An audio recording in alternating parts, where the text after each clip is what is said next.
Imagine if the United States still printed Mexico's currency. Imagine if Britain controlled India's central bank. Imagine if your country's president couldn't change interest rates, couldn't print money during a crisis, and had to keep half of all your national reserves in a foreign capital, where that foreign country could use it for their own investments. You'd call that colonialism, wouldn't you? Well, it's happening right now, in 2025, to 14 African countries. And the colonial power doing it is France. This is the story of the CFA franc, the last colonial currency still in existence. A monetary system created in 1945 that gives France control over the economies of 14 sovereign African nations, 70 years after most of them gained political independence. 180 million Africans use a currency printed in France, guaranteed by France, and ultimately controlled by France. Their countries hold over $20 billion in reserves in the French treasury. France uses that money for its own purposes and pays almost no interest. France has veto power over monetary policy in these countries. And if any African leader tries to leave the system, they face economic warfare, or worse. This isn't ancient history. This is the most brazen example of monetary colonialism in the modern world, and it's been hiding in plain sight. Let's start with the basics. What is the CFA franc? CFA originally stood for French Colonies of Africa. 14 African countries currently use the CFA franc in 2 monetary unions. 8 countries in West Africa use the West African CFA franc. 6 countries in Central Africa use the Central African CFA franc. The 2 currencies have the same value and the same relationship to France, but they're managed by separate central banks. Here's the list. Benin, Burkina Faso, Guinea-Bissau, Ivory Coast, Mali, Niger, Senegal, and Togo use the West African version. Cameroon, Central African Republic, Chad, Republic of Congo, Equatorial Guinea, and Gabon use the Central African version. Now, here's where it gets interesting, or rather, outrageous. First, the CFA franc is printed in France. Not in Dakar, not in Abidjan, not in Yaoundé. In Chamalières, France, at the Banque de France printing facility. African countries have to request their own currency from France. Second, the CFA franc is pegged to the euro at a fixed exchange rate. Currently, 1 euro equals 655,957 CFA francs. This rate was set by France and can only be changed with French approval. These African countries cannot devalue or revalue their currency to respond to economic conditions. They cannot use monetary policy as an economic tool. They've surrendered that sovereignty to France and the European Central Bank. Third, and this is the most extractive part, CFA countries are required to deposit 50% of their foreign exchange reserves into the French treasury in an account called the operations account. Let me say that again. Half of their national reserves must be kept in France. For decades, it was 65%. After protests and international pressure, France reduced it to 50% in 2019 and claimed this was a generous reform. Imagine a colonizer demanding applause for reducing theft from 65% to 50%.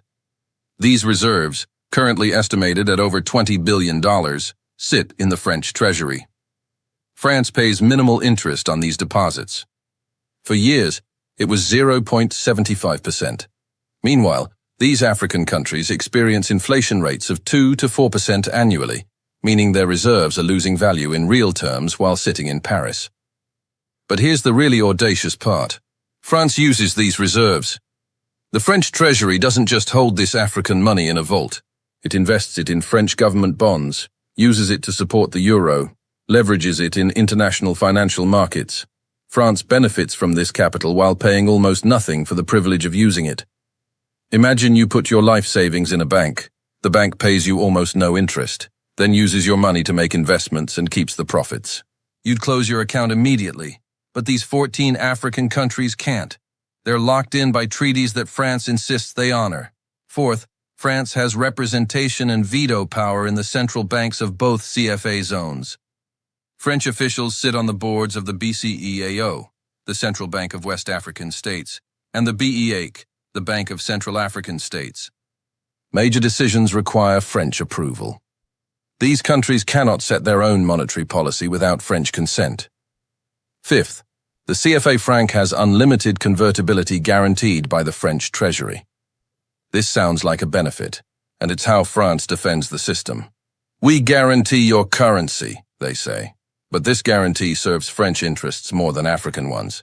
It ensures that French companies operating in CFA countries can always convert CFA francs back to euros and repatriate their profits.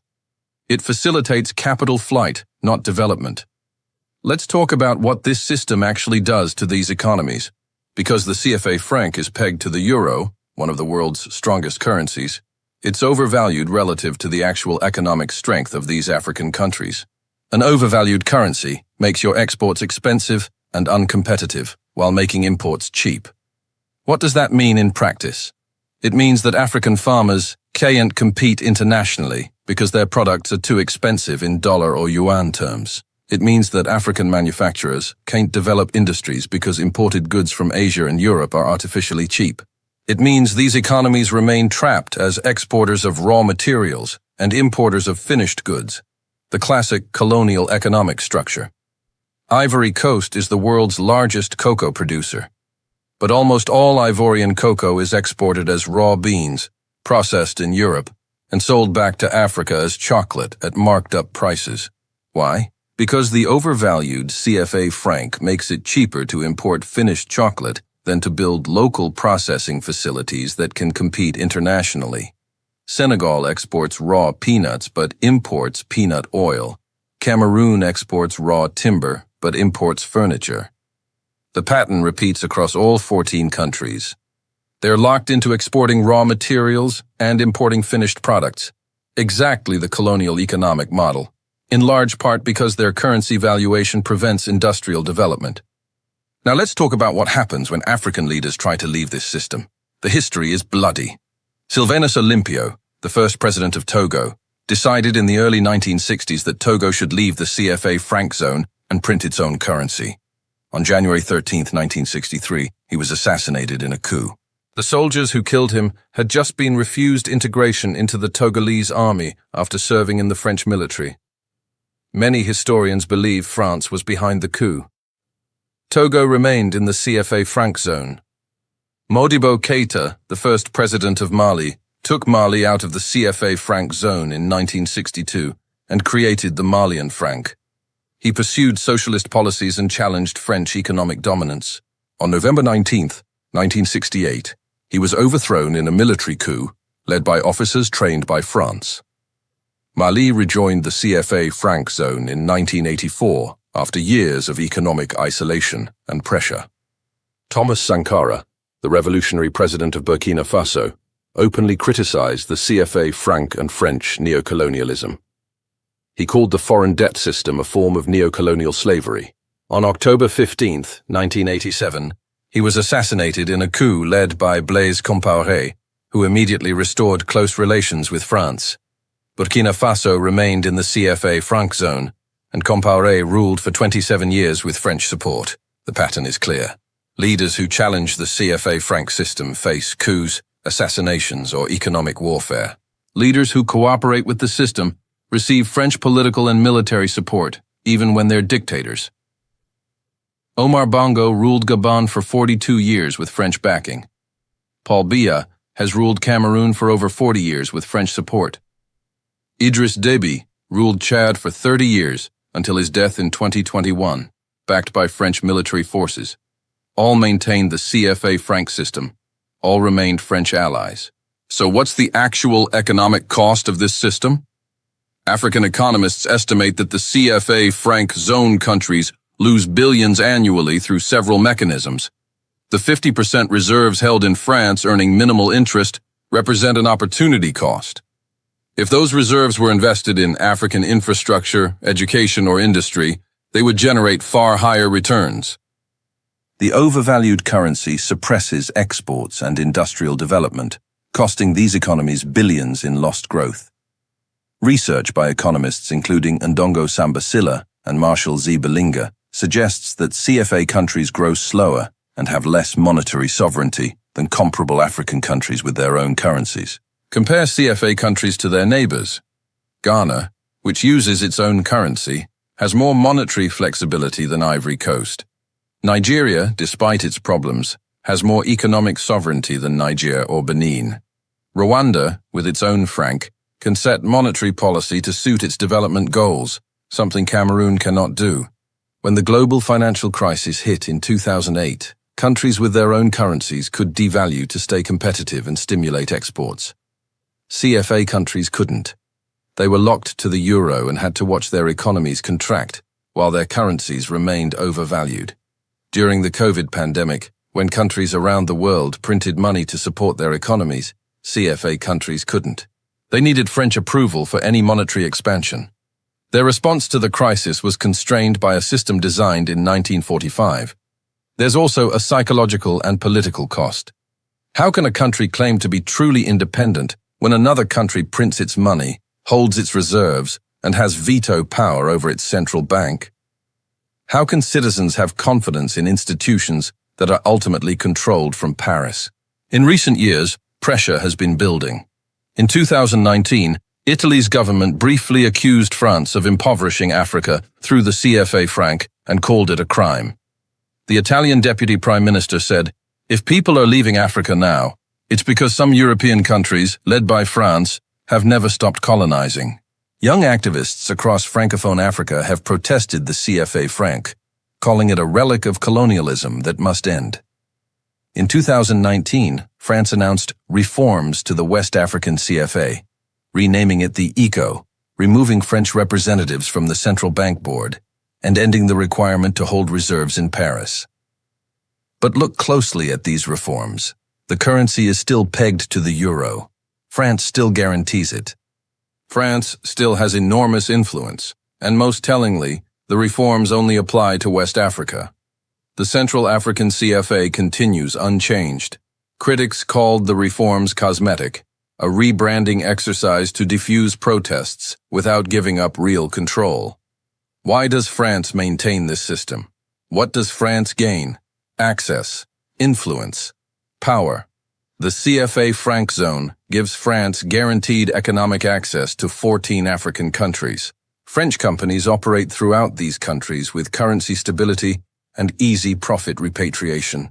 France's geopolitical influence in Africa, its military bases, its diplomatic weight, its status as a player in African affairs, is underpinned by this monetary control. France also gains financially. The reserves it holds earn returns that dwarf the minimal interest paid. The system supports the euro by expanding the zone of countries pegged to it. And France maintains a sphere of influence that magnifies its global importance beyond what its economy alone would justify. But the fundamental question is this: is it acceptable in 2025 for 14 sovereign African nations to have their monetary policy controlled by a former colonial power? Is it acceptable for a foreign country to print your money, hold your reserves, and veto your central bank decisions? The CFA franc is often called the last colonial currency. And it is. Not metaphorically, literally. It was created to bind French colonies economically to France, and it still serves that purpose 70 years after independence. 180 million Africans live under a monetary system they didn't choose and cannot change without permission from Paris. Their countries achieved political independence decades ago, but monetary sovereignty, the foundation of economic independence, remains in French hands. Until the CFA franc system ends, the promise of independence remains incomplete, and France remains a colonial power, not through soldiers and governors, but through central banks and currency pegs. That's not history. That's not metaphor. That's the reality of monetary colonialism in the 21st century. And now you know the truth that 14 African countries live with every single day.